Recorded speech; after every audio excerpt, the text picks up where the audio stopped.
అవకాశం ఇచ్చిన కన్న తండ్రికి కృతజ్ఞతలు చెల్లించుకుంటూ ఈ ఆన్లైన్ లో చేరిన సహోదరులందరికీ యేసుక్రీస్తు నామములో నా యొక్క హృదయపూర్వక వందనాలండి. ప్రియమైన వారలారా, మన ముందున్న పాఠం ఆత్మీయ స్థిరత్వం అనే యొక్క అంశాన్ని ఈరోజు మనం మాట్లాడుకున్నాం. ప్రియమైన వారలారా, మన ఆత్మీయ జీవితంలో మనం ఎన్ని రీతులుగా స్థిరం కావాలన్న సంగతి దేవుడు చాలా చక్కగా మన కొరకు దేవుడు రాయించాడు. ప్రియమైన వారలారా, స్థిరంగా ఉండాలి, స్థిరత్వాన్ని మనం పొందుకోవాలన్న సంగతి ప్రియమైన వారలారా, దేవుడు రాయించిన మాటలను మనం కొన్ని సంగతులు మనం ఆలోచించేద్దాం. ప్రియమైన వారలారా, లోక సంబంధులు లోక ప్రకారంగా ప్రేమైన వాళ్ళ ఒక కుటుంబంలో కానీ కుటుంబంలో ఉన్నవారు కానీ ప్రేమ మా కుటుంబంలో ఒకరికి ఉద్యోగం వస్తే మేము స్థిరపడినట్లే అని చెప్తుంటారు. వ్యాపారంలో బాగా చక్కగా లాభాలు వస్తే స్థిరపడినట్లే అని చెప్తుంటారు. ఇంకా ఏ విధంగా ప్రేమ లోక సంబంధంగా బ్రతకడానికి ఎన్నైతే మార్గాలు ఉన్నాయో ఏదో మార్గంలో ఒక సక్సెస్ఫుల్ సాధించాలి, స్థిరంగా ఉండాలి అనే ఆలోచన కలిగి ముందు కొనసాగుతుంటారు. ఇది లోక ప్రకారంగా మనం ఇలా ఆలోచించగలిగితే అది నిజమే. ప్రియమైన వాళ్ళారా, ప్రతి కుటుంబంలో ప్రతి వ్యక్తిలో ఇలాంటి ఆలోచన ఉంటుంది. ప్రియమైన వాళ్ళు ఏదో విధంగా ఏదో కాంపిటేటివ్ ఎగ్జామ్ లో చక్కగా నేను ఎగ్జామ్ రాసి జాబ్ తెచ్చుకుంటే నా లైఫ్ సెటిల్ అయిపోతుంది, నేను 60 ఏళ్ళు వచ్చేంత వరకు నాకు ఏ డోకా లేదనుకుంటుంటారు. ప్రియమైన వాళ్ళు అది వాస్తవంగా లోకంలో ఉన్న మనుషుల ఆలోచన రీతి. ప్రియమైన వాళ్ళు ఒక క్రైస్తవుడుగా యేసు నామంలో బాప్తిసం పొందుకొని రక్షణ పొందుకొని సంఘంలో చేర్చబడిన తర్వాత ప్రియమైన వాళ్ళ ఆత్మీయ జీవితాన్ని ప్రారంభించిన తర్వాత ప్రియమైన వాళ్ళ ఆత్మీయ జీవితంలో స్థిరత్వం అన్నది లేకపోతే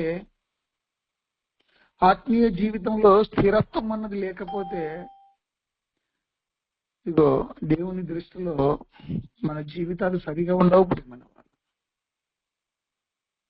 సరిగా ఉండవు. అందుకే మన ఆత్మీయ జీవితంలో మనం ఎన్ని రీతులుగా స్థిరులం కావాలనేది దేవుడు రాయించాడు. ప్రియమైన వాళ్ళ దేవుడు రాయించాడు.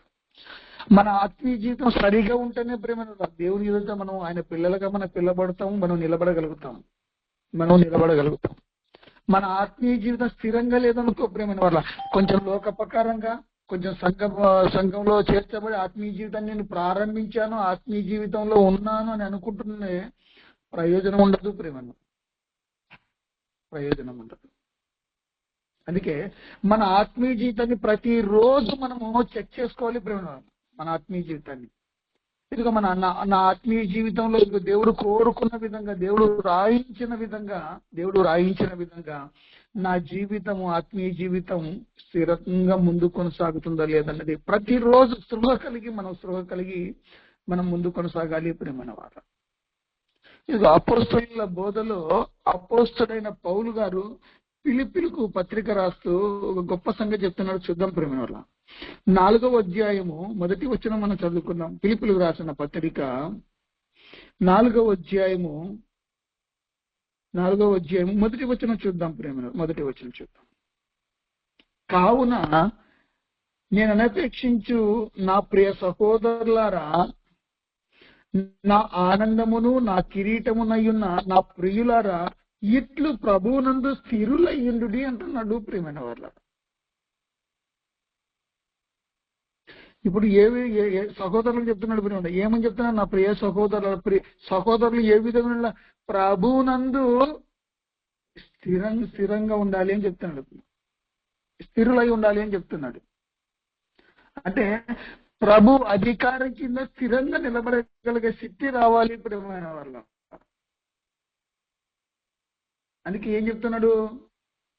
నా ఆనందమును నా కిరీటమునై ఉన్న నా ప్రియులారా, ఇట్లు ప్రభునందు స్థిరులయునుడి అంటున్నాడు. ప్రియమైన వాళ్ళ స్థిరులయునుడి అంటే మనం ఆత్మీయ జీవితంలో ప్రభునందు మనం స్థిరత్వాన్ని మనం పొందుకోవాలి అంటున్నాడు. ప్రభు పరిపాలన కింద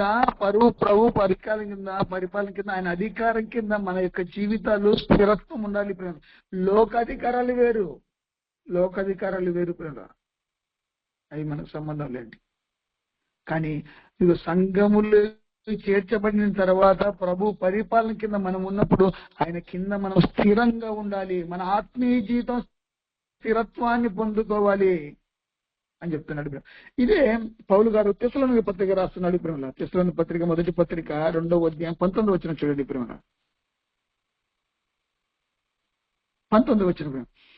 ఏలయనగా మా నిరీక్షణ అయినను ఆనందమైనను అతిశయ కిరీటమైనను ఏది మన ప్రభువైన యేసుక్రీస్తు యొక్క రాకడ సమయమున ఆయన ఎదుట మీరే గదా అంటున్నాడు ప్రేమైన వాళ్ళ.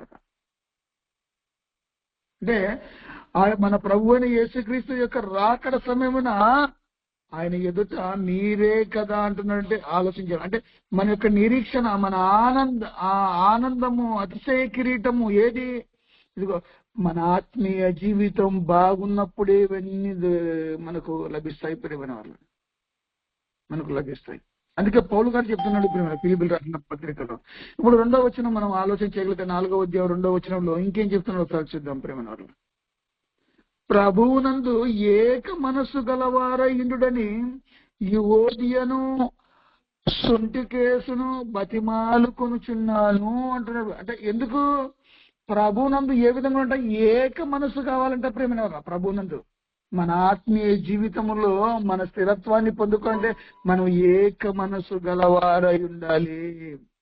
ఎందుకు పౌలు గారు బతిమాలుకుంటున్నాడు ప్రేమ? ఎందుకు? ప్రభువునందు మీరు స్థిరులుగా ఉండాలి, ప్రభువునందు మీరు ఏక మనస్సు గలవారై ఉండాలి అని చెప్తున్నాడు ప్రేమ. మనం ఆలోచన అంటే ప్రభువునందు ఏక మనస్సు గలవారై ఉండాలి. ఆత్మీయ జీవితం ప్రారంభించిన తర్వాత సహోదరులతో ఉన్నప్పుడు సంఘంలో చేర్చబడిన తర్వాత ఒకే మనసు ఏక మనస్సు గలవారిగా ఉండాలి అంటున్నాడు ప్రేమ. ఇదే పౌలు గారు మొదటి కొరింథీయులకు రాసిన పత్రిక 1వ అధ్యాయం 10వ వచనంలో చూద్దాం. కొరింథీయులో ఉన్న సంఘానికి రాస్తూ చక్కని విషయం చెప్తున్నాడు, ఆలోచన చేద్దాం ప్రేమ. కొరింథీయులకు రాసిన మొదటి పత్రిక 1వ అధ్యాయము 10వ వచనం చూద్దాం. 10వ వచనం చూద్దాం ప్రేమ. సహోదరులారా మీరందరూ ఏక భావముతో మాట్లాడవలననియు. ఏం చెప్తున్నాడు ప్రేమ? మనం మాట్లాడుకుంటే ఇప్పుడు గ్రూప్ లో ఉన్న వాళ్ళు మనం మాట్లాడుకుంటే ఏ విధంగా ఏక భావము అంటున్నాడు ప్రేమ. ఏక భావం అంటే భావం ఒక్కటే అవ్వాలి, ఏం మాట్లాడినా భావం ఒక్కటే రావాలి ప్రేమ, ఒకే భావం రావాలి. ఇప్పుడు డిఫరెంట్ రాకూడదు మాట్లాడితే ప్రేమ. అది అపోస్తలు అది అది అది వాళ్ళు ఎలా మాట్లాడినా ఒకే భావం ఉంటుంది వాళ్ళ దగ్గర ప్రేమ, ఒకే భావం ఉంటుంది. అందుకే సహోదరులకు చెప్తున్నాడు, ఏమని చెప్తున్నాడు? మీరందరూ ఏకభావంతో మాట్లాడవలననియు అని చెబుతూ మీలో కక్షలు లేక, ఏం లేక అంటున్నాడు? మీలో కక్షలు లేక ఏక మనసుతోనూ ఏక తాత్పర్యంతోనూ మీరు సన్నద్ధులై ఉండవలననియు మన ప్రభువు అయిన యేసుక్రీస్తు పేరిట మిమ్మును వేడుకొనుచున్నాను అంటున్నాడు ప్రేమ. ఏం చెప్పాడు? మీలో కక్షలు ఉండకూడదయ్యా అంటున్నాడు. మీరందరూ ఒకే భావం, ఏకభావంతో మాట్లాడితే ఒకే భావము ఉండాలి అంటున్నాడు ప్రేమ. ఇప్పుడు ఏక మనసుతోనూ ఏక తాత్పర్యంతోనూ అంటున్నంటే ఒకే రిజల్ట్ రావాలి ఎవరు మాట్లాడినా. అంటే రిజల్ట్ ఒకటే ఉండాలి ప్రేమ. అది ఏం చెప్తున్నాడు ఒకసారి మనం ఆలోచించాలి. ఇది ఆలోచించగలిగితే ప్రేమ వాళ్ళరా, ఇదిగో రిజల్ట్ అన్నది ఒకే విధంగా ఉండాలి. అంటే ఏక మనసుతోనూ ఏక తాత్పర్యంతోనూ మీరు సన్నద్ధులై ఉండవలనని మన ప్రభువు అయిన యేసుక్రీస్తు పేరిట మిమ్మును వేడుకొనుచున్నాను. అక్కడ బతిమాలుతున్నాడు, ఇక్కడ వేడుకుంటున్నాడు. ఇప్పుడు ప్రారంభం ఏం చెప్పాడు? మనం ఎలా మాట్లాడినా ఒకే భావము రావాలి. ఆ భావం వచ్చిన తర్వాత మనలో ఏ కక్షలు లేకుండా ఉండాలి, ఏ కక్షలు లేకుండా ఉండాలి అంటున్నాడు. అందుకే ఈ పత్రిక ఏం చెప్తున్నాడంటే ప్రేమ, ఈ పత్రిక ప్రారంభంలో మొదటి 2 వచనాలు చెప్తున్నాడు, మన ప్రభువైన యేసుక్రీస్తు నామమున ప్రతి స్థలంలో ప్రార్థించు వారికి అందరికీ పత్రిక రాశాడు ప్రేమ. ఎలా? పరిశుద్ధపరచబడిన వారై పరిశుద్ధులుగా ఉండుటకును పిలువబడి వారికి మనకును ప్రభువుగా ఉన్న మన ప్రభువైన యేసుక్రీస్తు నామమున ప్రతి స్థలములో ప్రార్థించు వారికి అందరికీ శుభమని చెప్పి వ్రాయినది. సహోదరులు ఎక్కడైతే ఉంటారో యేసు నామములో ప్రార్థన చేస్తుంటారో ప్రేమ వల్ల వాళ్ళందరూ ఒకే భావంతో ఉండాలి, కక్షలు లేకుండా ఉండాలి అని చెప్తున్నాడు ప్రేమ వాళ్ళ. ప్రభునందు స్థిరులుగా ఉండాలి, ఏక మనసు గలవారిగా ఉండాలి అని చెప్తున్న ప్రభునందు ప్రేమ వాళ్ళ. ఇంకో విషయాన్ని మనం ఆలోచన చేయగలిగినట్టయితే పేతురు రాసిన మొదటి పత్రిక, పేతురు గారు చెదిరిపోయిన విశ్వాసులకు రాస్తూ ఒక గొప్ప విషయాన్ని చెప్తున్నాడు ప్రేమ. పత్రిక మొదటి పత్రిక 5వ అధ్యాయము 9వ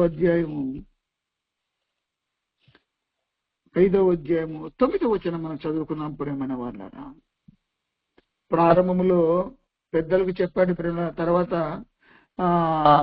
5వ వచనం నుంచి చిన్నలారా అని చెప్తూ మీరు పెద్దలకు లోబడి అని చెప్తూ ఇప్పుడు అందరూ కలిసి ఏ విధంగా ఉండాలన్న సంగతి ఇప్పుడు 9వ వచనంలో చెప్తున్నాడు ప్రేమ. లోకమందున్న మీ సహోదరులు యందు ఈ విధమైన శ్రమలే నెరవేరుచున్నవని ఎరిగి విశ్వాసమందు స్థిరులై వానిని ఎదిరించుడి అంటున్నాడు ప్రేమ. నీ ఆత్మీయ జీవితంలో విశ్వాసంలో స్థిరంగా ఉండాలి అంటున్నాడు ప్రేమ వాళ్ళ. మన ఆత్మీయ జీవితంలో ప్రభునందు స్థిరంగా ఉండాలి, ఏక మనసు గల వారిగా ఉండాలి. అలా చెబుతూ ఏం చెప్తున్నాడు, మళ్ళా విశ్వాసం మందు కూడా స్థిరంగా ఉండాలి అంటున్నాడు ప్రేమ.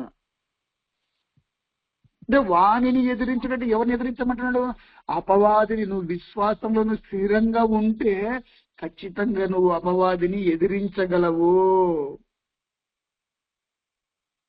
అందుకే లోకమందున్న మీ సహోదరులందు ఈ విధమైన శ్రమలే నెరవేర్చున్నామని ఎరగాలి ప్రేమైన.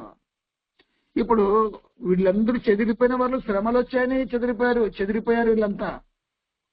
సహోదరులుగా క్రైస్తవులుగా పిలువబడుతున్న వాళ్ళందరికీ ఇదిగో ఈ పత్రిక చాలా విలువైనది ప్రేమ. అందుకే ఏం చెప్తున్నాడు, ఎవడైనా క్రైస్తవుడు అన్నందుకు బాధ అనుభవించాలి అంటున్నాడు. బాధ, క్రైస్తవుడు ఎందుకు బాధలు ఉన్నాయి, శ్రమలు ఉన్నాయి క్రైస్తవుని జీవితంలో. ఇవి ఎప్పుడు ఉంటాయంటే కలిసి జీవిస్తుంటాయి ప్రేమ. కలిసి ఉంటాయి, ఎప్పుడు కలిసే ఉంటాయి. అందుకే ఏం చెప్తున్నాడు, ఎరిగి విశ్వాసమందు స్థిరులై అపవాదిని ఎదిరించుడి అని చెప్తున్నాడు. అపవాదిని ఎదిరించుడి అంటున్నాడు. అంటే మనం ఆత్మీయ జీవితంలో ఏమి అవసరం అంటే విశ్వాసమందు స్థిరంగా ఉండాలి. కొంచెం కాలం శ్రమలు అంటున్నాడు ప్రేమన వాళ్ళ. ఇదిగో 10వ వచనంలో తన నిత్య మహిమకు క్రీస్తునందు మిమ్మును పిలిచిన సర్వకృపానిధియగు దేవుడు కొంచెం కాలం మీరు శ్రమపడిన పిమ్మట తానే మిమ్మును పూర్ణులుగా చేసి స్థిరపరిచి బలపరచును అంటున్నాడు ప్రేమన వాళ్ళ. అంటే కొంచెం కాలం శ్రమలు ప్రేమ, తర్వాత మనం పూర్ణులుగా చేస్తాడు. ఆ శ్రమలు తట్టుకున్నావు అనుకో నిన్ను పూర్ణునిగా చేస్తాడు, నిన్ను స్థిరపరుస్తాడు, నిన్ను బలపరుస్తాడు అని చెప్తున్నాడు ప్రేమ వాళ్ళ. ఈ పత్రిక ద్వారా విశ్వాసులకు తెలపరుస్తూ విశ్వాసులైన వారందరికీ, సహోదరులుగా పిలబడుతున్న వారందరికీ, ఇలాంటి శ్రమలు అనుభవిస్తున్న వారికి ఫస్ట్ విశ్వాసం అందు మీరు స్థిరంగా ఉన్నాయా, కొంచెం కాలం శ్రమలు అంటున్నాడు ప్రేమ వాళ్ళ. కొంచెం కాలం శ్రమలు నేను పూర్ణులుగా చేస్తాను, మిమ్మల్ని స్థిరపరుస్తాను, మిమ్మల్ని బలపరుస్తాను అంటున్నాడు. అంటే ఇప్పుడు మన ఆత్మీయ జీవితం విశ్వాసము స్థిరంగా ఉండాలి ప్రేమైన వాళ్ళ. ఇప్పుడు ఆ విశ్వాసం స్థిరంగా ఉన్నప్పుడు అపవాదిని ఎదిరించగలిగే శక్తి తెచ్చుకోవాలి, అలాంటి శక్తి పొందుకో, అలాంటి విశ్వాసం కలిగి ఉండాలి అని చెప్తున్నాడు ప్రేమైన వాళ్ళ. చూద్దాం, ఇదే పత్రిక 2వ పత్రిక. ఇంకో విషయాన్ని మనం ఆలోచన చేద్దాం ప్రేమైన వాళ్ళ. 2వ పత్రిక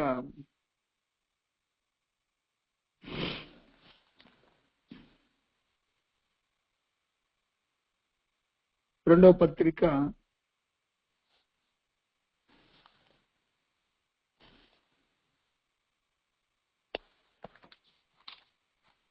2వ రాసిన 2వ పత్రిక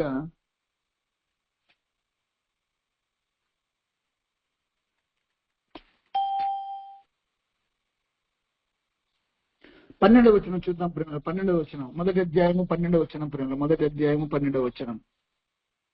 కాబట్టి మీరు ఈ సంగతులను తెలుసుకొని మీరు అంగీకరించిన సత్యమందు స్థిరపరచబడి ఉన్నను వీటిని గూర్చి ఎల్లప్పుడూ మీకు జ్ఞాపకము చేయుటకు సిద్ధముగా ఉన్నదంట ప్రేమైన వాళ్ళగా.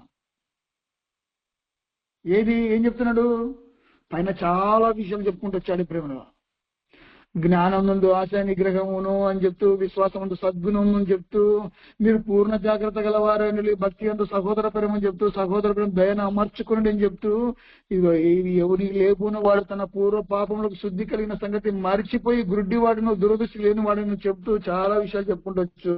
కాబట్టి మీరు ఈ సంగతులను తెలుసుకొని మీరు అంగీకరించిన సత్యము ఏదైతే అంగీకరించారో, ఏ సత్యమైతే అపోస్తులు సర్వసత్యంలోకి నడిపింపబడదో ఆ అపోస్తుల బోధ యందు మీరు సత్యమందు స్థిరపడి ఉన్నను అంటున్నాడు ప్రేమ. అంటే మన ఆత్మీయ జీవితంలో సత్యమందు స్థిరపరచబడాలి అంటున్నాడు. అందుకే ఏం చెప్తున్నాడు? వాళ్ళు చెదిరిపోయిన విశ్వాసులకు 2 పత్రికలు రాశాడు. ఇగో వీటిని గూర్చి ఎల్లప్పుడూ మీకు జ్ఞాపకం చేయుటకు సిద్ధముగా ఉన్నాము అంటున్నాడు ప్రేమ వాళ్ళ. ఉన్నాను అంటున్నాడు. అది కింది వచ్చిన, మరియు మన ప్రభువైన అయిన యేసుక్రీస్తు నాకు సూచించిన ప్రకారం నా గుడారం త్వరగా విడిచిపెట్టవలసి వచ్చునని ఎరిగి నేను ఈ గుడారంలో ఉన్నంత కాలము ఈ సంగతులను జ్ఞాపకం చేసి మిమ్మల్ని రేపుట న్యాయమని ఎంచుకొనుచున్నాను అంటున్నాడు ప్రేమన వారు. ఈరోజు మనం ప్రతిరోజు ఆన్లైన్ కార్యక్రమంలో ఈ మాటల చేత ఇగో దైవశేఖుల ద్వారా దేవుడు మాట్లాడిస్తూ రేపుతున్నాడు ప్రేమ. మన ఆత్మీయ జీవితానికి బలపడడానికి విలువైన సంగతులు ప్రతిరోజు 1 గంట పాటు మనం వింటున్నాం ప్రేమ వాళ్ళ. ఎందుకు? మన ఆత్మీయ జీవితం బాగుండాలి ప్రేమ, స్థిరత్వాన్ని పొందుకోవాలి, సత్యమందు మనం నిలబడాలి, విశ్వాసమందు నిలబడాలి, ప్రభువునందు మనం స్థిరులుగా ఉండాలి, ఏక మనసు ఏక భావము కలిగి ఉండాలి. ఇది అపోస్తుల బోధలో ఇదే ఉంది ప్రియమైన వాళ్ళు. ఆ సత్యమందు మనము స్థిరంగా ఉండాలి అని చెప్తున్నాడు ప్రేమన వాళ్ళ. ఇదే చూడండి ప్రేమ. ఎలా? 1 పేతురు 1వ అధ్యాయం 12వ వచనం చూడండి ప్రేమలో. 1వ అధ్యాయం 12వ వచనం, పేతురు రాసిన 1వ పత్రిక 12వ వచనం.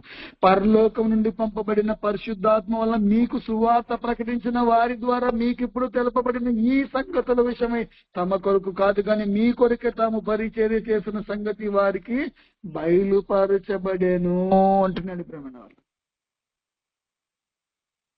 సువార్త ద్వారా ఇవన్నీ విషయాలు తెలుపబడ్డాయి ప్రేమ. అదే సువార్త ద్వారా మనం అందరం యొక్క విశ్వాస జీవితాన్ని మనం కట్టుకున్నాం ప్రేమ. బాప్తిసం ద్వారా రక్షణ పొందుకున్నాం, విశ్వాసులుగా పిలువబడుతున్న ఆత్మీయ జీవితాన్ని మనం ప్రారంభించాం ప్రేమ. మా ఆత్మీయ జీవితంలో ఏమవసరం అంటే స్థిరత్వం అవసరం. ఆత్మీయ జీవితం స్థిరత్వం, చంచలత్వం ఉండకూడదు ప్రేమన వారు. కాసేపు సంఘములో, కాసేపు సహోదరులతో, కాసేపు లోకంతో అలా ఉంటే కుదరదు అంటున్నాడు. అందుకే రేపుతున్నాడు, తన గుడారం విడిచిపెట్టవలసింది మీకు జ్ఞాపకం చేస్తున్నాడు ప్రేమ. జ్ఞాపకం. పేతురు ఏం చెప్తున్నాడు?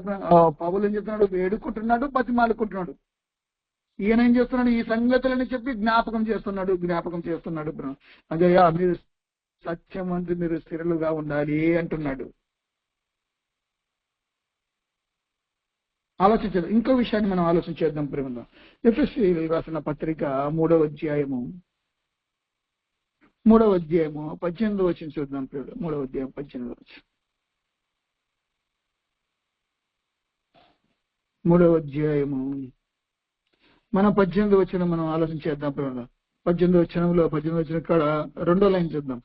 మీరు దేవుని సంపూర్ణత యందు పూర్ణులగునట్లుగా ప్రేమ యందు వేరుపారి స్థిరపడి సమస్త పరిశుద్ధులతో కూడా దాని వెడల్పు, పొడుగు, లోతు, ఎత్తు ఎంతో గ్రహించుకున్నటకును, జ్ఞానముకు మించిన క్రీస్తు ప్రేమను తెలుసుకున్నటకును తగిన శక్తి గలవారు కావాలని ప్రార్థించుచున్నాను అంటున్నాడు ప్రేమైన వాళ్ళరా. ఎలా మన ఆత్మీయ జీవితంలో మన ప్రేమ ఏమిటంట? మన ప్రేమ స్థిరపడాలంటే ఒక వేరుపారి స్థిరపడాలి అంటున్నాడు. ఇప్పుడు ఒక చెట్టుకు వేరు ఎలా ఉంటుంది కూడా? ఒక చోట ఉంటుందా? అది ఏమవుతుందంటే పెరిగిపోతుంది, పారుతుంటుంది ప్రియమైన వాళ్ళు. అక్కడ నుంచి ఇదిగో ఇంకొంత దూరం పారుతుంటారు. అంటే అలా మన ప్రేమ కూడా ఏ విధంగా ఉన్నదంటే వేరు ఎలాగైతే పారుతుందో ప్రేమ, అలా పారి మన ప్రేమ స్థిరపడాలి. అంటే మన ఆత్మీయ జీవితంలో ఏమవసరం అంటే ప్రేమ అవసరం. ప్రేమ వల్ల మనం ప్రేమ యందు మనం స్థిరపడాలి. మనం ప్రేమ యందు స్థిరపడాలి. ఇదిగో కొంతమందికి ఆత్మీయ జీవితంలో ప్రేమ అన్నది కరువైపోతుంది. ప్రేమ అంటే మన ఆత్మీయ జీవితానికి ప్రాముఖ్యమైనది ప్రేమ. ప్రేమ. అందుకే ఏం చెప్తున్నాడు, దాని సమస్త పరిశుద్ధులతో కూడా దాని వెడల్పు, పొడుగు, లోతు, ఎత్తు ఎంతో గ్రహించుకున్నట్టు ప్రేమ. ఈ ప్రేమ ఎలా చూస్తుంటే ఎత్తు ఎంతో, వెడల్పు ఎంతో, పొడుగు ఎంతో, లోతు ఎంతో గ్రహించుకుంటాడు ప్రేమ. నీ ప్రేమ పారిందనుకో, ప్రేమ యందు నువ్వు పారావనుకో, ఒక ఏరు ఎలాగైతే పారుతుందో, అభివృద్ధి చెందుతుందో, అలా నువ్వు ఎదగగలగాలి. అలా నువ్వు తెలుసుకోవాలంటే జ్ఞానం గురించిన క్రీస్తు ప్రేమను తెలుసుకున్నట్టుకు తగిన శక్తి గలవారు కావాలని ప్రార్థించుచున్నాను అంటున్నాడు. అంటే ఏమని అర్థం? తగిన శక్తి గలవారు కావాలంటే ఆత్మీయ జీవితం స్థిరత్వాన్ని పొందుకోవాలి.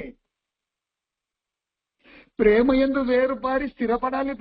ప్రేమ యందు వేరుపారి స్థిరపడాలి. ప్రేమైన వారు మన ఆత్మీయ జీవితం బాగలేదనుకో ప్రేమ ఏడుంటుంది? స్థిరత్వం ఏడుంటుంది?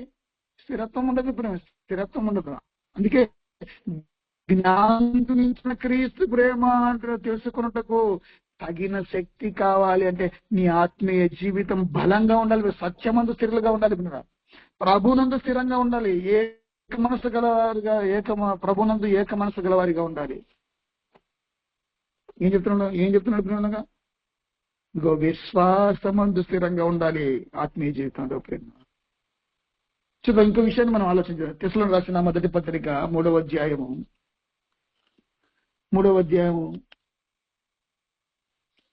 18వ వచనం చూద్దాం ప్రేమ. 3వ అధ్యాయము 13వ వచనం ప్రేమలో 12-13 కలిసి ఉంటాయండి మనం చదువుకున్న ప్రేమ. మరియు మన ప్రభువైన యేసుక్రీస్తు తన పరిశుద్ధులందరితో వచ్చినప్పుడు మన తండ్రి అయిన దేవుని ఎదుట మీ హృదయములను పరిశుద్ధత విషయమై అనింద్యమైనవిగా ఆయన స్థిరపరచుటకై మేము మీ ఎడల ఎలాగూ ప్రేమలో అభివృద్ధి పొంది వర్ధిల్లుచున్నామో అలాగే మీరును ఒకని ఎడల ఒకడును మనుషులందరి ఎడలను ప్రేమలో అభివృద్ధి పొంది వర్ధిల్లునట్లు ప్రభు దయచేయునుగాక అంటున్నాడు. ప్రేమ ఎలా ఉన్నారంటే తెలుసు, తెస్సలోనికీయుల వాళ్ళు ప్రేమలో అభివృద్ధి పొందుతున్నారంట. ప్రేమ వారు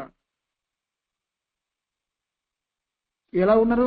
వాళ్ళ హృదయములను పరిశుద్ధత విషయమై అనిందమైనవిగా ఉన్నారంట. నిందలేని వారిగా ఉన్నారంట. వారి పరిశుద్ధత, వారి క్యారెక్టర్ ఏ విధంగా ఉందంటే ఇదిగో పరిశుద్ధత విషయమై అనిందమైనవిగా ఉన్నారంట. ప్రేమైన వాళ్ళ అంటే నిందలేని వారిగా ఉన్నారు. అంటే పరిశుద్ధత యందు స్థిరంగా ఉండాలి. ప్రేమ ఆత్మీయ జీవితంలో పరిశుద్ధత యందు స్థిరంగా ఉండాలి. తెస్సలోనికీయుల వారు ప్రేమలో అభివృద్ధి పొందుతున్నారంట. తెస్సలోనికీయుల వారు ప్రేమలో అభివృద్ధి పొందుతున్నారంట.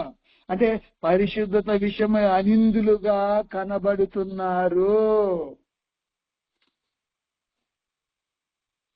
ఇప్పుడు తెస్సలోనిక మాదిరి చేసుకుంటే ప్రేమైన వారు ఎక్కడుంది? తెస్సలోనిక సంఘంలో ఉన్న వారిని, అక్కడ ఉన్న సహోదరులలో ఏముందంటే ప్రేమైన వారు ఇక ప్రేమల వాళ్ళు అభివృద్ధి పొందుతున్నారంట. అభివృద్ధి పొంది వర్ధిల్లుచున్నారంట ప్రేమైన వాళ్ళ. ఇదిగో పరిశుద్ధత విషయమై స్థిరత్వాన్ని పొందుకున్న వారిగా కనబడుతున్నారు ప్రేమైన వాళ్ళ. అంటే మన ఆత్మీయ జీవితానికి పరిశుద్ధత యందు స్థిరంగా ఉండాలి ప్రేమైన వాళ్ళ. ఇంకా కింద చెప్తారు 4వ అధ్యాయము చూద్దాం ప్రేమైన వాళ్ళ. 3-4 వచనం చదువుకున్నాం. మీరు పరిశుద్ధులగుటయే అనగా మీరు జారత్వమునకు దూరంగా ఉండటయే దేవుని చిత్తం అంటా ప్రేమైన వాళ్ళ. ఇప్పుడు నీలో జారత్వం ఉందనుకో పరిశుద్ధత లేదు. ఇప్పుడు ఏం దూరం పెట్టమంటున్నాడు? నీ ఆత్మీయ జీవితంలో ఏం దూరం పెట్టమన్నట్లు? జారత్వాన్ని దూరం పెట్టమంటున్నాడు. అప్పుడు నువ్వు పరిశుద్ధులుగా ఉండగలుగుతావు ప్రేమన వారు. అది దేవుని చిత్తం అంట. మన కన్న తండ్రి కోరికంట ప్రేమైన వారు. అందుకే 4వ వచనం చెప్తున్నాడు, మీలో ప్రతి వాడును దేవుని ఎరగని అన్యజన వలె కామాభిలాషి యందు కాక పరిశుద్ధత ఎందును ఘనత ఎందును తన ఘటమును ఎట్లు కాపాడుకును అది ఎరిగి ఉన్నటే దేవుని చిత్తమంట. తన ఘటము కాపాడుకోవాలి. పరిశుద్ధత ఎందును ఘనత ఎందును తన ఘటమును ఎట్లు కాపాడుకోవాలో ఎరిగి ఉండాలి. ప్రతి క్రైస్తవుడు, ప్రతి విశ్వాసి, ఆత్మీయ జీవితాన్ని ప్రారంభించిన ప్రతి ఒక్కరూ ఇది ఎరిగి ఉండాలి. పరిశుద్ధతను తన ఘటమును కాపాడుకోవడానికి. అందుకే మనలో ప్రతి వాడు దేవుని ఎరగని విధంగా ప్రవర్తిస్తుంటారు. పరిశుద్ధత విషయంలో దేవుడు ఖచ్చితంగా ఉంటాడన్న సంగతి ఎరిగి ఉండాలి ప్రేమ. అందుకే ఈ లేఖనాలన్నీ మనకు దేనికోసం అంటే ప్రేమ, మనం ఎలా కాపాడుకోవాలో చూపిస్తున్నాయి. మనం ఎలా స్థిరంగా ఉండాలో, మన ఆత్మీయ జీవితాన్ని ఎలా బలపరుచుకున్న మాటను దేవుడు రాయించాడన్న సంగతి మనం ప్రతిరోజు దైవసేవకుల ద్వారా మనం వింటున్నాం ప్రేమ. మా కొంతమంది సహోదరులు ఏడ వింటున్నారు, వాళ్ళు ఇగో సెల్ ఆన్ చేసి పక్కన పెట్టి వాళ్ళ పనులు చేసుకుంటుంటారు అని అంటుంటారు. మన సహోదరులు అంటుంటారు కొంతమంది ప్రేమ. అలాంటి నిర్లక్ష్య ధోరణి ఉండకూడదు ప్రేమలో. అలాంటి నిర్లక్ష్య ధోరణి ఉండకూడదు. ఎంత వెయ్యో ప్రయాసాలు కోర్చి ఆ టైంకి వచ్చి సేవకుడు 1 గంట పాటు 40 నిమిషాలు దేవుని సంగతులు, దేవుని మాటలు, మన బలపరిచే మాటలు, మనకు ఈ మాటలు దేవుడు రాయించాడని మనకు జ్ఞాపకం చేస్తున్నప్పుడు మన జాగ్రత్తగా ఉండకపోతే ఎలా? వాళ్ళు పడిన శ్రమ వేస్ట్ అయిపోతుంది ప్రేమ. కాబట్టి శ్రద్ధాశక్తులతో మనం అనుదిన వినాలి ప్రేమైన వారు. మన ఆత్మీయ జీవితానికి, మన ఆత్మీయ జీవితం స్థిరత్వం లేదనుకో ప్రేమ వల్ల మనం కోరుకున్న మన పరలోకం వెళ్ళాలని ఆశ సన్నగిల్లిపోతుంది. మనకు దొరకదు, పరలోకం దొరకదు ప్రేమైన వారు. అందుకే ఏం చెప్తున్నాడు ప్రేమ 4వ వచనంలో అంటే, మళ్ళొకసారి మనం చూద్దాం.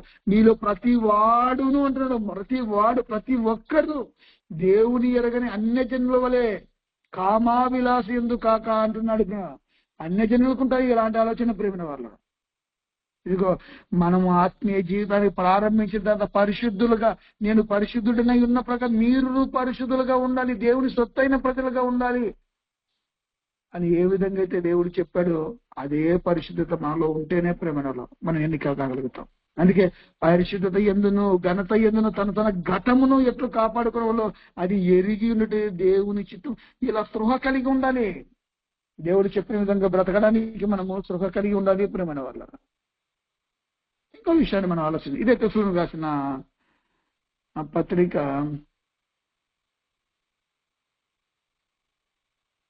తెస్సలోనికీయులకు రాసిన పత్రిక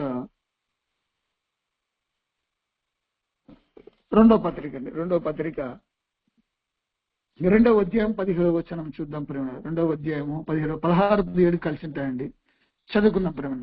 మన ప్రభువైన యేసుక్రీస్తును మనల్ని ప్రేమించి కృపచేత నిత్యమైన ఆదరణయు శుభ నిరీక్షణయు అనుగ్రహించిన మన తండ్రి అయిన దేవుడును మీ హృదయములను ఆదరించి ప్రతి సత్కార్యమందును ప్రతి సద్వాక్యమందును మిమ్మను స్థిరపరచును గాక అంటున్నాడు ప్రేమైన వారా.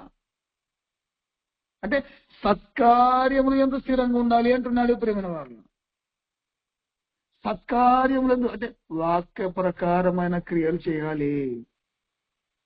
అంటే మీ హృదయములను ఆదరించి ప్రతి సత్కార్యమందును ప్రతి సద్వాక్యమందును మిమ్మును స్థిరపరచును గాక అంటున్నాడు. సద్వాక్యం అంటే కలుషితమైన వాక్యంగా ఉండకూడదు ప్రేమైన వాళ్ళరా. ఇప్పుడు లోకంలో ఏముంది ప్రేమ? బోధించే వాళ్ళు సత్యమందు ఆత్మీయంగా, ఆత్మీయ జీవితంలో సత్యమందు స్థిరులుగా ఉన్న వాళ్ళు ప్రేమ అపోస్తలుల బోధ ఎలా ఉంటుందో అది చెబుతారు ప్రేమ, అది చెప్తారు. ఇప్పుడు సద్వాక్యం చెప్పకుండా ఏం చెప్తుందంటే కలుషితమైన వాక్యముతో కూడుకున్న చెప్తున్నారు. అంటే వారికి నచ్చిన విధంగా, సంస్థలు చెప్పిన విధంగా ఆ విధంగా ప్రకటించుకుంటూ ముందుకు పోతున్నారు. అపోస్తలుల యొక్క భావాన్ని మనం అర్థం చేసుకోవాలి. వాళ్ళు ప్రకటించిన విధానాన్ని మనం అర్థం చేసుకోవాలి. అందుకే ఏం చెప్తున్నాడు ప్రేమ? ఒకసారి మనం ఆలోచిస్తుంది. ప్రతి సత్కార్యమందును ప్రతి సద్వాక్యమందును మిమ్మును స్థిరపరచును గాక అంటున్నాడు ప్రేమనవరా. కలుషితమైన వాక్యం ఉండకూడదు ప్రేమనవరా. అపోస్తలులు ఏం ప్రకటించారో అదే ప్రకటించాలి. అదే సత్కార్యములు ఎందు స్థిరంగా ఉండాలి. ఇలా ప్రకటించి ఇలాంటి కార్యక్రమాల ద్వారా ఇదిగో దేవుని మహిమ తేవాలి, ప్రేమల మహిమ తేవాలి. ఇంకో విషయాన్ని మనం ముగింపులోకి వచ్చాము. ఇంకో విషయాన్ని మనం ఆలోచించేద్దాం ప్రేమగా. హెబ్రీయులకు రాసిన పత్రిక 3వ అధ్యాయము 6వ వచనం మనం ఆలోచన చేయగలిగితే 3వ అధ్యాయము 6వ వచనం చూద్దాం ప్రేమైన వాళ్ళ. అయితే క్రీస్తు కుమారుడయుండి దేవుని ఇంటి మీద నమ్మకంగా ఉన్నాడు. ధైర్యమును నిరీక్షణ వలన ఉత్సాహమును తుదమటుకు స్థిరముగా చేపట్టినలా మనమే ఆయన ఇల్లు అంటున్నాడు ప్రేమైన వార. ఇప్పుడు మోసే దేవుని ఇల్లంతటిలో నమ్మకంగా ఉన్నాడు ప్రేమనగా. మన ప్రభువు అయిన యేసుక్రీస్తు ప్రభు వారు ఏ విధంగా ఉన్నాడంటే దేవుని ఇంటి మీద నమ్మకంగా ఉన్నాడు. దేవుని అంటే అందుకే మనం ఏం చేయాలి, తుదమట్టుకు మనం స్థిరంగా ఉండగలిగితే మనమే ఆయన ఇల్లు. మన ఆత్మీయ జీవితంలో మనం ఏ విధంగా ఉండాలంటే ఉత్సాహమునందు స్థిరంగా ఉండాలి. మన ఆత్మీయ జీవితం ధైర్యంతో కూడుకున్నది ఉండాలి. ధైర్యంతో కూడుకున్న నిరీక్షణ ఉండాలి. ఇదిగో అపోస్తలులు ధైర్యంగా ప్రకటించారు సువార్తను. వాళ్ళు భయపడలేదు, ప్రకటించే విషయంలో వాళ్ళు భయపడలేదు ప్రేమ వాళ్ళు. అదిగో ఆ ధైర్యంగా ప్రకటించి నిరీక్షణ ఆ నిరీక్షణ ఎలా ఉండాలి, ఉత్సాహంతో కూడుకున్నది ఉండాలి ప్రేమ. అలా ఉంటే తుదమట్టుకు స్థిరంగా ఇది కనబరచాలి. తుదమట్టుకు మనం స్థిరంగా మనం చేపడితే మనమే ఆయన ఇల్లు. ఆయన ఇల్లు సంఘం ప్రేమగా. మనం అలా ఉండగలుగుతున్నామా? మన ఆత్మీయ జీవితంలో మనం ధైర్యంగా మనం సువార్త ప్రకటించగలుగుతున్నామా? ఇదిగో అపోస్తలులు ఎలా చెప్పారు, ఇదే ప్రకటించాలని. అలా దృఢ నిశ్చయంతో, స్థిరత్వంతో, ధైర్యంతో, నిరీక్షణ గల వారిగా, ఉత్సాహంతో తుదమట్టుకు స్థిరంగా ఇవి మనం చేపడితే మనమే దేవుని ఇల్లు ప్రేమ. ఒకసారి మనం అందుకే ప్రభు చెప్పాడు యోహాను సువార్త 14వ అధ్యాయంలో చూడండి ప్రేమలో. యోహాను సువార్త 14వ అధ్యాయము 23వ వచనం చూడండి ప్రేమలో ఏం చెప్తున్నాడు ఇక్కడ చూద్దాం. ప్రారంభం నుంచి చాలా విషయాలు చెప్పాడు. 14వ అధ్యాయం 23వ వచనం, యేసు ఒకడు నన్ను ప్రేమించినలా వాడు నా మాట గైకొనును, అప్పుడు నా తండ్రి వానిని ప్రేమించును, మేము వాని యొద్దకు వచ్చి వాని యొద్ద నివాసము చేతుము అంట ప్రేమైన వాళ్ళని. ఎలా? యేసుక్రీస్తు చెప్పిన మాటలు ప్రకారంగా బ్రతకాలి, గైకొనాలి ప్రేమ. యేసుక్రీస్తు మనల్ని ప్రేమించి మన కొరకు ప్రాణం పెట్టాడు ప్రేమైన వాళ్ళు. అందుకే ఆయన మాట వినడం అంటే ఆయన ప్రేమించడం. అప్పుడు ఆయన చెప్పిన విధంగా తండ్రి మనల్ని ప్రేమిస్తాడు అంటున్నాడు ప్రేమ. మేమిద్దరం వచ్చి వాని యొక్క నివాసం చేస్తాము అంటున్నాడు ప్రేమ వాళ్ళ. అదిగో మనము తుదమటుకు మనం స్థిరంగా ఉండగలుగుతున్నామా? ఒకసారి ఆలోచించండి ప్రేమ. ధైర్యంగా మన సువార్త ప్రకటిస్తున్నామా? మనలో నిరీక్షణ ఉందా? మన ఆత్మీయ జీవితంలో ఎలా స్థిరత్వాన్ని మనం పొందుకున్నాం ప్రేమ. ఇప్పుడు మాట్లాడుకున్న ఈ విషయాలన్నీ ప్రేమ వాళ్ళ. ఏ విషయాలు? ప్రభునందు స్థిరంగా, ప్రభునందు ఏక మనసు గల వారిగా, ఇంకేంటి ప్రభునందు విశ్వాసమందు స్థిరంగా, సత్యమందు స్థిరంగా, ప్రేమయందు స్థిరంగా, పరిశుద్ధ స్థిరంగా. ఇంకేంటి ఆలోచించేటప్పుడు ఇంకే విషయం ఉందంటే సత్కార్యమందు స్థిరంగా. ఇదిగో తుదమట్టుకు మనం స్థిరంగా ఉంటున్న ప్రేమ. ధైర్యంగా మన సువార్త ప్రకటిస్తున్నామా? మనలో నిరీక్షణ ఉందా? తుదమట్టుకు మన స్థిరంగా మనం ఉండగలిగితే ప్రేమ మనమే ఆయన ఇల్లు అంటున్నాడు ప్రేమైన వాళ్ళు. ఇదిగో యేసుక్రీస్తు చెప్పిన మాటల ప్రకారంగా బ్రతికితే ప్రేమగా, ఆయనను ప్రేమిస్తే, యేసుక్రీస్తును ప్రేమించి ఆయన చెప్పిన విధంగా బ్రతికితే, ఆయనకు లోబడితే, ఇదిగో ప్రభువు అదిగో తండ్రి మనతో వచ్చి నివాసం చేస్తారంట ప్రేమ. అందుకే పౌలు భక్తుడు చెప్పాడు ప్రేమ. ఏమని చెప్పాడు చూద్దాం, చివరికి మనం ముగించుకుందాం ప్రేమ వల్ల. ఫిలిప్పీయులకు రాసిన పత్రిక 4వ అధ్యాయం 4వ వచనం చదువుకుందాం ప్రేమ వల్ల. ఏం చెప్తున్నాడు? ఫిలిప్పీయులకు రాసిన పత్రిక 4వ అధ్యాయం 4వ వచనంలో ఏం చెప్తున్నాడు? మీ ఎల్లప్పుడును ప్రభునందు ఆనందించుడి, మరలా చెప్పుదును ఆనందించుడి అంటున్నాడు ప్రియమైన వాళ్ళారా. అంటే మనం ఎల్లప్పుడు మన జీవితం ప్రభు అధికారం కింద మనం ఆనందించాలి ప్రియమైన, మనం ఆనందించాలి. మరలా చెప్పుదును మీరు ఆనందించుడి అంటున్నాడంటే ఆలోచన. అంటే ప్రభునందు ఆనందం మన జీవితాల్లో ఉండాలి ప్రియమైన వాళ్ళు. అంటే ఆనందం అంటే హృదయంలో ఉండేది ప్రియమైన వాళ్ళు, హృదయంలో ఉండేది. అది ఎప్పుడు చెరిగిపోదు ప్రేమైన వల్ల. ఇప్పుడు ఒక సంతోషం అంటున్నారు, సంతోషం అంటే బాహ్యమైన కార్యక్రమం అది. అంటే ఇప్పుడు ఒక వస్తువు పోయిందనుకో ఏమైపోతుంటే మనలో సంతోషం పోతుంది. అదే మనం ప్రభునందు మనం ఆనందించామనుకోండి, ప్రభు చెప్పిన విధంగా బ్రతుకుతే ఇలాంటి ఆనందం వస్తుంది ప్రేమ వల్ల. మన ఆత్మీయ జీవితం స్థిరంగా ఉంటే ప్రభునందు ఇలాంటి ఆనందం దొరుకుతుంది. ఇలాంటి ఆనందం అందుకే చెప్తున్నారు 5వ వచనం చెప్తున్నారు, మీ సహనమును సకల జనులు ఎదురు తెలియబడనీయుడి, ప్రభువు సమీపముగా ఉన్నాడు. ఆలోచించేద్దాం ప్రేమ, అంటే ప్రభునందు మన యొక్క జీవితాలు ఆనందంగా ఉండాలి ప్రేమైన వాళ్ళ. లోకంలో దండిగా సంతోషం ఉంది ప్రేమైన వాళ్ళ, ఆ సంతోషం వద్దు. ఇప్పుడు ప్రభునందు ఆనందముతో తుదమట్టుకు మనము చేపట్టిన మనమే దేవుని ఇల్లు ప్రియమైన వాళ్ళ, దేవుని ఇల్లు. మన ఆత్మీయ జీవితానికి స్థిరత్వాన్ని పొందుకోవడానికి దేవుడు ఎన్ని సంగతులు రాయించాడో చూడండి. ఇంకా ఉన్నాయి ప్రేమ, ఇంకా ఉన్నాయి. ఒక్కొక్కటిగా మన స్థిరత్వాన్ని పొందుకుంటే ఖచ్చితంగా ప్రేమ వల్ల మనం నిలబడగలిగితే, మనలో ధైర్యంగా మన సువార్త ప్రకటించగలిగితే, మనలో నిరీక్షణ ఉంటే ప్రేమైన వల్ల ఆ ఉత్సాహం మన తుదమటుకు మనం నిలబెడుతుంది ప్రేమైన, తుదమటుకు మనం నిలబెడుతుంది. ఆలోచన అంటే మన ఆత్మీయ జీవితాన్ని మనం ఒకసారి చెక్ చేసుకోవాలి. మన ఆత్మీయ జీవితం స్థిరత్వం ఉందా, చెదిరిపోయిందా, నిలబడిందా? ఇదిగో పౌలు చెప్తున్నాడు ప్రేమైన వల్ల, నేను వేడుకుంటున్నాను, బతిమాలుకుంటున్నానయ్యా అంటున్నాడు. ఇప్పుడు పేతురు ఏం చెప్తున్నాడు? ఈ విషయాలు మీకు జ్ఞాపకం చేస్తుంది, మనం రేపుతున్నానయ్యా అంటున్నాడు ప్రేమైన వల్ల. ఇదిగో ఈ మాటలన్నీ మనం ఇందాక చదువుకున్నాం ప్రేమ. ఈ మాటలన్నీ మనలో ఏమైనా లోపాలుంటే మనం సరి చేసుకోమని చెప్తుంది, మనం దిద్దుకోమని చెప్తుంది ప్రేమ. దిద్దుకోన్నప్పుడు మనం దిద్దుకోవాలి. ప్రభునందు మనం స్థిరంగా ఏమా, ఏక మనసుతో లేవమ్మా, మనం ఏం మాట్లాడినా ఒకే భావం తీసుకొస్తుందా, ఒకే రిజల్ట్ తీసుకొస్తుందా? ఒకసారి ఆలోచించండి ప్రేమ.